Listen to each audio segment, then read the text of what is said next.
Γαλαρίζει αλεύρι τεκνά. Γαλαρίζει αλεύρι τεκνά. Γαλαρίζει αλεύρι τεκνά.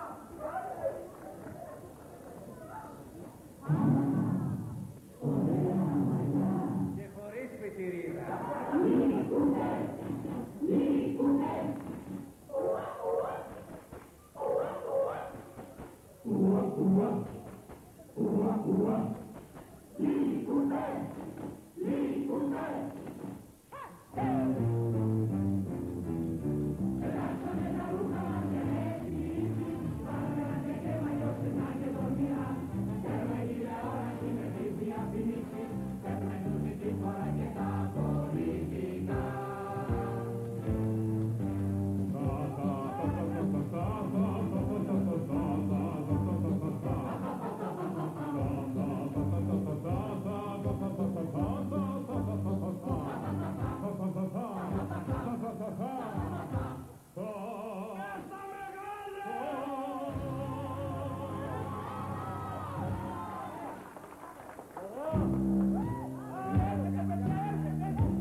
Μας τελείωσες, ποιας γινόμαστε για σένα μια ζωή θυσία. Μας τελείωσες, ποιας μας ταΐζες με λόγια και υποκρισία. Μας τελείωσες, δεν στεκόμαστε στα πόδια και παραμιλάμε. Μας τελείωσες, κι αν σε θέλαμε πριν χρόνια, τώρα βλαστημάμε. Μας τελείωσες, εκλογές έτσι και γίνουν, θα το μετανιώσεις,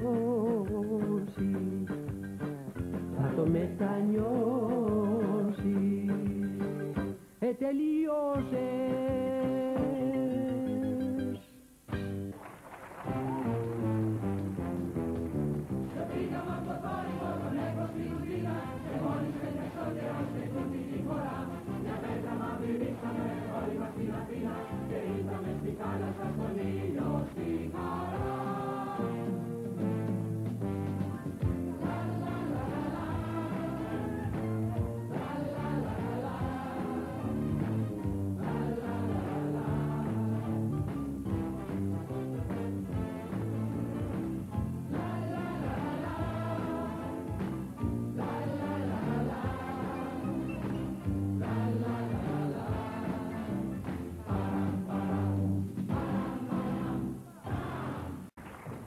Γεια σας.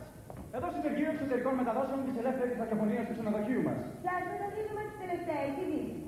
Μα να πάει. Έλα τρελάθηκες, βρήκες την ώρα να με ρωτήσεις. Η πρώτη είδηση. Σου αρέσω. Συγκρατήσου. Το Υπουργικό Συμβούλιο. Θέλω και εγώ, αλλά σε θέλω πολύ. Κάτσε να μου τις ειδήσεις πρώτα. Κάτσε. Σας το δίδυμα της τελευταίας ειδήσεις. Τούρκικη κανονιοφόρος που μπερδεύτηκε στον δρόμο και αντί να πάει στη Μάλτα ως συνήθως παραλίγο να βρεθεί στα νησιά Φίτζη, παραβίασε την υφαλοκρηπίδα μας στο Πασαλιμάνι.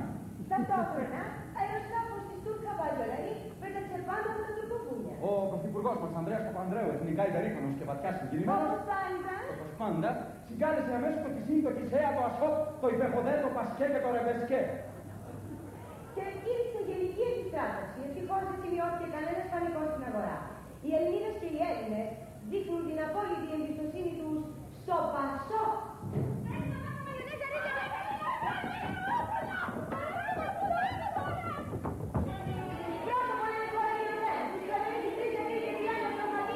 Του Βασιλόπουλου, 7 νεκροί και 69 τραυματίες, εκ των οποίων οι 44 σε απελπιστική κατάσταση.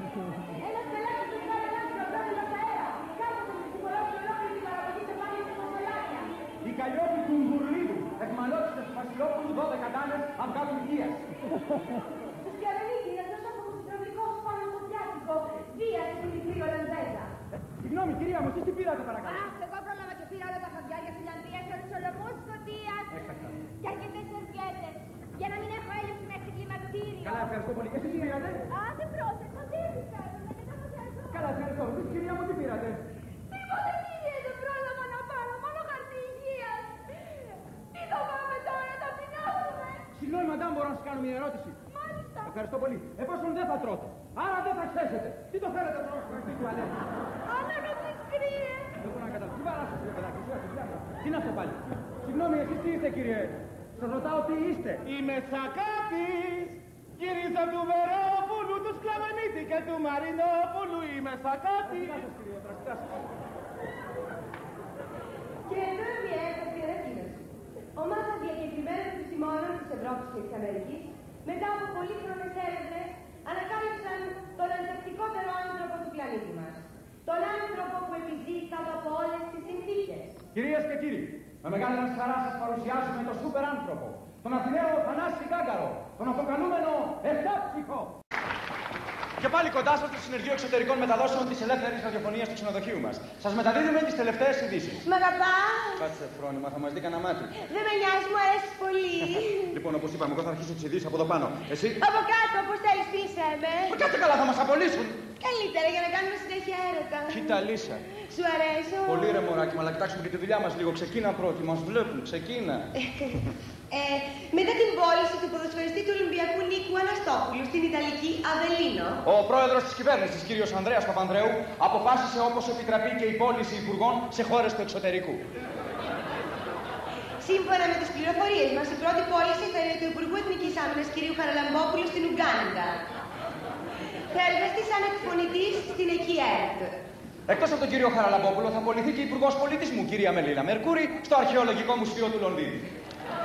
Και τώρα η εκπομπή μας με το μικρόφωνο στον δρόμο. Πρέπει να βρούμε έναν καλό πελάτη. Φίλε μου, διπλά λεφτά ιδέα το περασμένο Αγαπητέ μου φίλε, Διπλά λεφτά κατανοείτε το πρόβλημά σας. Τι είστε ρε παιδιά εσείς? Είμαστε από την εκπομπή με το μικρόφωνο στον δρόμο. Μάλιστα. Θα μας βοηθήσετε σε μια συνέντευξη. Ευχαριστούμε πολύ. Μάλιστα. Θέλετε να γίνετε δωρητή σώματος? Τι είναι αυτό ρε παιδιά, δεν ξέρω. Να σε εξηγήσουμε αμέσως μην κοβάλλεστε. Βάσει ενός νόμου πρόκειται να ψηφιστεί σε λίγες μέρες. Μάλιστα. Η κυβέρνηση θα έχει το δικαίωμα μόλις πεθάνετε να πάρει τα μέλη σας και να τα δώσει στους συνανθρώπους σας. Χωρίς να σας ρωτήσει βέβαια, γιατί πρόκειται περί νόμου. Τι γνώμη έχετε εσείς γι' αυτό? Τι γνώμη έχω γι' αυτό? Ναι. Εδώ μας τα παίρνει όλα τώρα που είμαστε ζωντανοί χωρίς να μας ρωτήσει. Και θα μας ρωτήσει πεθαμένους. Βρε άντε από εκεί που θα μας πάρει τα μέλη μας να μας ρωτήσει. Σβήστα, θα χάσουμε το ψωμί μας. Πάρ' την κυρία. Εσείς κυρία μου τι γνώμη έχετε για την αλλαγή που μας καλλιοποιείται στο χέρι στον τρίτο δρόμο? Μας ξεπάτωσε! Είναι αυτό.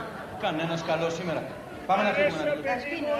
Αυτός πρέπει να είναι ωραίος. Πώς να το κάνουμε, αρέσω. Αγαπητέ μου φίλε, μια και αρέσετε. Ορίστε κύριε τι θέλετε. Και θα έχετε και πολλές κατακτήσεις. Πολλές κύριε ανάρπαστες και Έπεσα είστε ό,τι πρέπει τότε.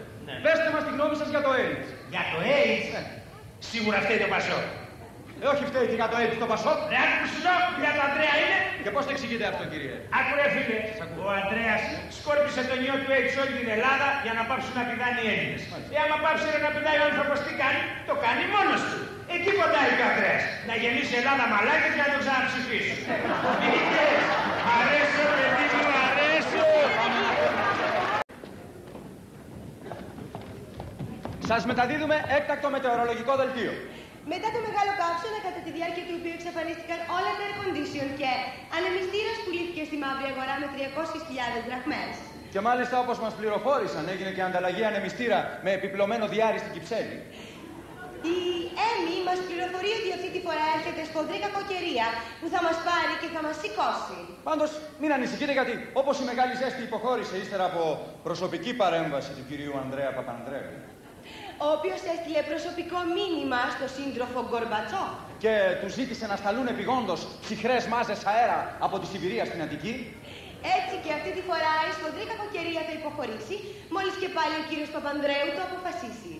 Μη μου πείτε, αυτός είναι πρωθυπουργός. δεν μας αλλάζει μόνο τα φώτα, αλλά και τον καιρό. Αλλά και τον καιρό. Γεια σας. Γεια σας. Και τώρα γλέντι ελληνικό. Και βέβαια γλέντι ελληνικό με. Μπουζούκι. Γιατί όλα κιόλας. Το γλέντι δεν μας πιάνει κανείς. Ούτε στη λεβενδιά ούτε στην ανοιχτή καρδιά, Τι να κάνουμε, έτσι είμαστε εμείς οι Έλληνες. Μπορεί να τρογόμαστε με τα πολιτικά μας. Μπορεί να έχουμε κάνει σκατά τα οικονομικά μας. Μπορεί να σφαζόμαστε για τα προσωπικά μας. Όταν έρθει η ώρα να γλεντήσουμε είμαστε οι πρώτοι. Πρώτοι και μοναδικοί. Σιρτάκι λοιπόν. Σιρτάκι λοιπόν, που σε λίγο καιρό θα είναι ο επίσημος χορός στο Λευκό Οίκο. Μόλις βγει Έλληνας πρόεδρος ο Δουκάκης. Όχι μόνο στο Λευκό Οίκο, και στο Κρεμλίνο. Τι θέλεις να πεις, ότι ο Γκορμπατσόφ είναι ελληνικής καταγωγής? Ασφαλώς. Έτσι που τους έχει καραπιάσει όλους τώρα τελευταία, δεν μπορεί παρά να είναι εξάδερφος του Κουσκούνη. Τι υπάρχει έτσι. Σιρτάκι λοιπόν.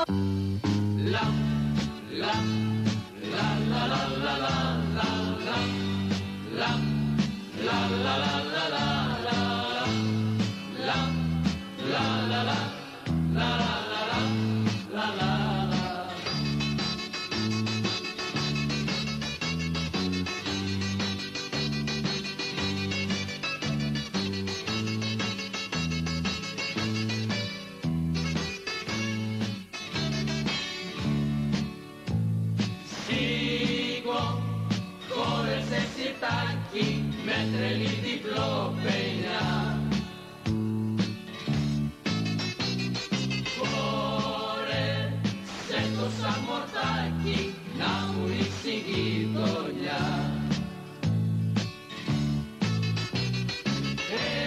Έλα, πιάσε μα τον νόμο κι όπα πρώτα τον